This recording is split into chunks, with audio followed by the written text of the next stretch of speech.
Hello student, আর মাত্র এক মাস পর তোমাদের প্রথম ইউনিট পরীক্ষা শুরু হতে চলেছে।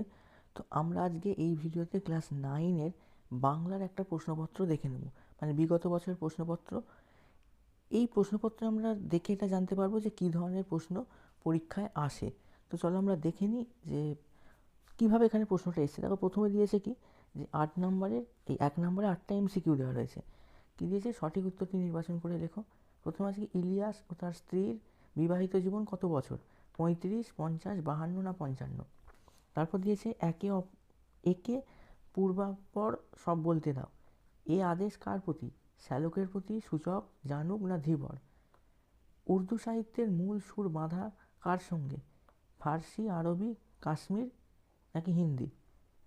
তারপর দিয়েছে দেখো, কাল ভোর 5টায় মঙ্গলযাত্রা, কত তারিখ মঙ্গলযাত্রা, 10ই জানুয়ারি, 11ই জানুয়ারি, 12ই জানুয়ারি না 13ই জানুয়ারি। নোঙর কথার অর্থ কী, নৌকার হাল, এটা হাল হবে, হল দিয়েছে। মাস্তুল, অঙ্কুশ না জাহাজ বাঁধার দড়ি। তারপর দিয়েছে কি, প্রফেসর শঙ্কুর চাকর তার কাছে রয়েছে 12 বছর, 18 বছর, 27 বছর না 28 বছর। বাংলা ভাষার মৌলিক স্বরধ্বনির সংখ্যা হলো 6টি, 7টি, 8টি না 9টি। ধর্ম থেকে ধম্ম, এটা কী ধরনের ধ্বনি পরিবর্তনের ফলে এসেছে, স্বরভক্তি, সমীভবন, অপিনিহিতি না স্বরসঙ্গতি। তারপর দেখো দিয়েছে কি, একটি বাক্যে উত্তর দিতে। ঠিক আছে, 7টা দেওয়া আছে।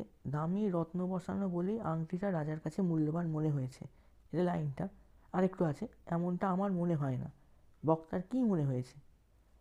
চণ্ডীর আদেশে হনুমান কী করেছিল, এইটুকু আমার নগদ লাভ, কোন কারণে কার নগদ লাভ হয়েছিল। তারপর দিয়েছে কি, যৌগিক স্বরধ্বনি কাকে বলে, উদাহরণ দাও। লাস্টেরটা এখানে কি দিয়েছে, সন্ধি বিচ্ছেদ করতে বলেছে, স্বেচ্ছা আর আশ্চর্য। পরের পেজে দেখে নিই আমরা। এখানেও কী কী আছে, যে মিস নোবেলকে লেখা বিবেকানন্দের চিঠির তারিখ ও সাল লেখো।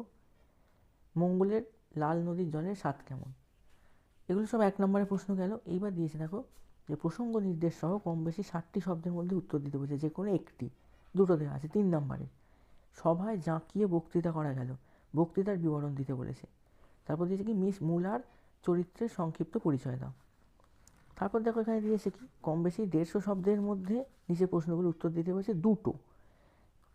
ঠিক আছে, এখানে না দুটো দিতে বলেছে। কীভাবে দিয়েছে দেখো, যে ইলিয়াস দম্পতি কীভাবে তার ভাগ্য বিপর্যয়ের সম্মুখীন হয়েছিলেন তা গল্প অবলম্বনে লেখো। অথবা দিয়েছে, এটা একটা অথবা রয়েছে, যে লেখক সংস্কৃত ভাষাকে আত্মনির্ভরশীল বলেছেন কেন, বর্তমান যুগে ইংরাজি ও বাংলা আত্মনির্ভরশীল নয় কেন। আর কয়েকটা দিয়েছে, যে বোমযাত্রীর ডায়েরি অবলম্বনে মঙ্গল গ্রহের সংক্ষিপ্ত বিবরণ দাও। এবার 5 নম্বরে আমরা দেখি তো কম বেশি 200 শব্দের মধ্যে উত্তর দিতে হবে যে কোনো একটি। নোঙর কবিতায় কবির জীবনের অপূর্ণতার বেদনা কীভাবে প্রকাশিত হয়েছে তা বিশ্লেষণ করতে বলেছে। আর আকাশে 7টি তারা কবিতায় কবি জীবনানন্দ দাশের প্রকৃতি চেতনা এবং প্রেম ভাবনা কীভাবে ফুটে উঠেছে তা উল্লেখ করতে বলেছে। আর ভাব সম্প্রসারণ দিয়েছে কি, স্বার্থমগ্ন জীজন বিমুখ বৃহৎ জগৎ হতে সে কখনো শেখেনি বাঁচিতে। 5 নম্বরে। তো দেখো এই ছিল এই স্কুলের প্রশ্নপত্র।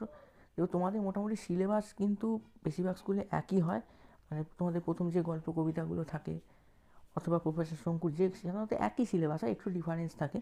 এই প্রশ্নগুলোই যে পরীক্ষা এসে যাবে এরকম কিন্তু নয়, কিন্তু এই ধরনের প্রশ্নপত্রই আসে। আর এই রকম ধরনের পরপর প্রশ্নপত্র কিন্তু আমি আপলোড করতে থাকবো। তাই তোমরা আমাদের চ্যানেলে নতুন হলে চ্যানেলটিকে সাবস্ক্রাইব করে রাখো যদি তোমরা ইউটিউব থেকে দেখো। আর তোমরা যদি ফেসবুক থেকে দেখো তাহলে আমাদের পেজটিকে অবশ্যই লাইক করে রাখবে। তো দেখা হবে পরের ভিডিওতে।